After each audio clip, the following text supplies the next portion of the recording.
It's 11:47 p.m. You're lying in bed, staring at your banking app like it's a horror movie. Why? Because your credit score is stuck at a frustrating 610. It's not bad enough to make you cry, but it's definitely trashy enough to get you laughed out of a dealership. You Google for help, and some blog tells you to pay on time for the next 5 years. Thanks, Captain Obvious. You need to qualify for an apartment next month, not when you're Social Security eligible. In this video, we're skipping the 5-year lectures. I'm breaking down the fastest ways to legally manipulate your US credit score without spending a single extra dollar. Actual moves that hit your report in one billing cycle. My name is Macky. If you're tired of letting the financial system gatekeep your life, hit subscribe. Let's manipulate the algorithm. Let's start with the uncomfortable truth. Your credit score isn't actually about how much money you have. Most people assume credit scores reward wealth. They don't. They reward behavior. And that distinction matters because it means you don't need more income to raise your score fast. You need to understand exactly which two factors are doing 65% of the work and stop ignoring them. Here's the breakdown. Payment history makes up about 35% of your score. Credit utilization, how much of your available credit you're actually using, makes up another 30%. Combined, that's nearly 2/3 of the entire score. Everything else, your credit mix, the length of your history, new inquiries, that's the remaining third, which means if you're trying to move the number fast, you don't spread your energy across 10 tactics. You attack the two that matter most, and you let the smaller factors take care of themselves over time. Let's talk about utilization first, because this is where the fastest wins live. Imagine you have a credit card with a $1,000 limit, and right now you're carrying a $600 balance. That's 60% utilization. Lenders see that and think, this person is leaning on credit pretty heavily. Now imagine you pay that balance down to $100. Suddenly, you're at 10% utilization. Same income, same job, same person, but a completely different signal to the algorithm. And here's what most people don't realize. You don't need extra money to lower utilization fast. You need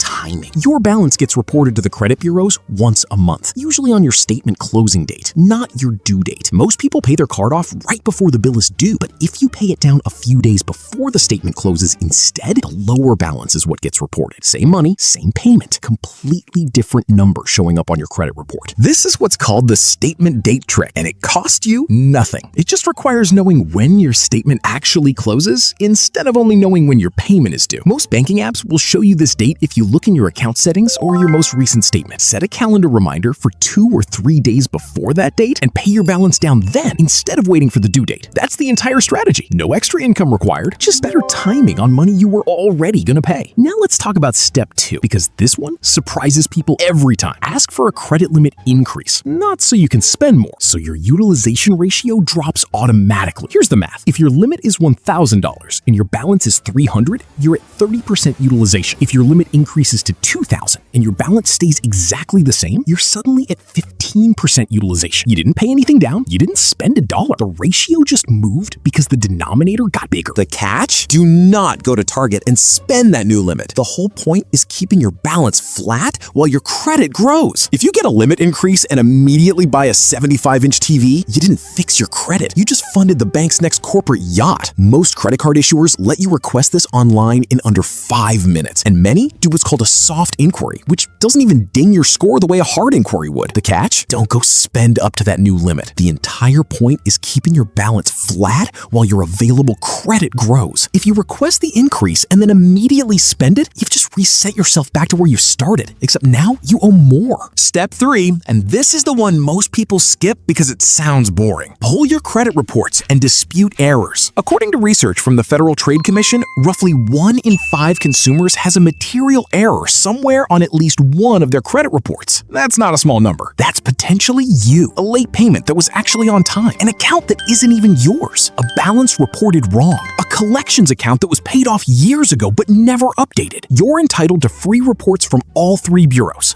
Experian, Equifax, and TransUnion, through the one site authorized by federal law, annualcreditreport.com. Pull all 3. Compare them side by side. Look specifically for accounts you don't recognize, balances that look inflated, or payments marked late that you know you made on time. If you find something, you file a dispute directly with the bureau. They're required to investigate, typically within 30 to 45 days. And if the error gets removed, your score can jump within that same reporting cycle. This is genuinely one of the fastest legal score increases that exists, and it costs $0. It costs an afternoon. and a little patience while you wait for the response. Now here's where psychology comes in, because step 4 isn't about your credit card at all. It's about a payment you're probably already making every single month without thinking twice about it. Step 4, get your on-time payments counted somewhere they're not currently being counted. If you pay rent every single month, that's months, maybe years of perfect payment history that traditionally never touches your credit report at all. Most landlords don't report to the bureaus. Most utility companies don't either. But several services now let you report your own rent payment history retroactively. And some credit card issuers run programs that add things like phone or utility payments to your file the same way. Think about what this actually means. You've already done the work. You've paid that bill on time for months without missing once. The behavior